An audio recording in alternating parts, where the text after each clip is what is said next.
My name is Jocelyn Ditko, and this is the Social Advocacy and Activism video.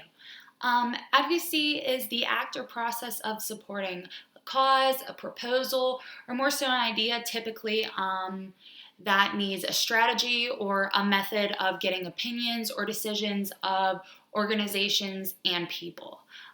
Some aims of advocacy can be to change or create policies, laws, regulations, distributing of resources, and other more so people affecting decisions. These aims are typically directed towards private sectors, leaders, politicians, government officials, and public servants. For addressing changes or creations of such calls for a strategy, especially to enhance opportunities of oppressed groups and subcultures. I sort of made a 6-step process for the strategy. So what we're going to go over is advocacy goals, policy environment, strategy, frame the plan, implementing, and effectiveness. So what is the advocacy goal? So we have to identify more so the problem or issue we're targeting. We're going to map our progress from start to finish. And what are more so your building blocks? What steps are you going to take to then start this advocacy goal? We're going to look at the policy environment. Consider what your options are for the policy change. Identify relevant or related policies, laws, and requirements or regulations if there are any. Next is we're going to develop our strategy, probably one of the most important steps along with framing a plan. But for strategy, you need to more so create like a strategic goal or a direction you're going to pursue. How are you going to approach your targeted goals or what you want to do? And identify your targeted audience. Are they going to be more so the politicians? Are they going to be like figureheads that can make important decisions for people? And then we're going to move on to frame the plan. You have to prep your plan of action. You can't go in there not knowing what your plan is.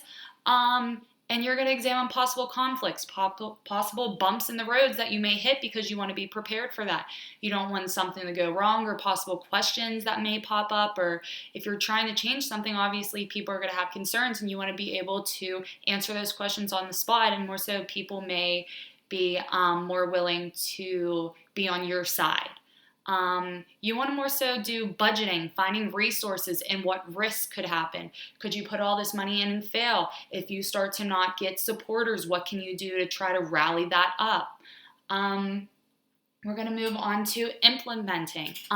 Getting the message across. How are you going to let people know that you want to change? Including media, partnerships, campaigning. All this is available. And then effectiveness, the last step. You want to keep people updated. What's going on? Where have you gotten? Have you gotten from point A to point B to C? Have you hit a bump in a road?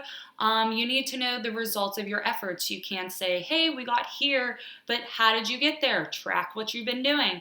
And you more so want to say what occurred.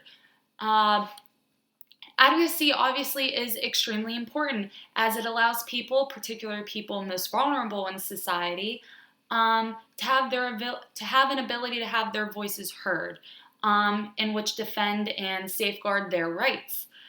Case advocacy within social work is specifically important for communities, organizations, groups, families, and individuals.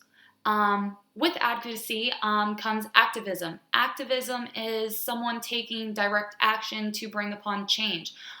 Typically, again, it's more of political or social, especially in support of an opposition of one side or a controversial issue that's really popular.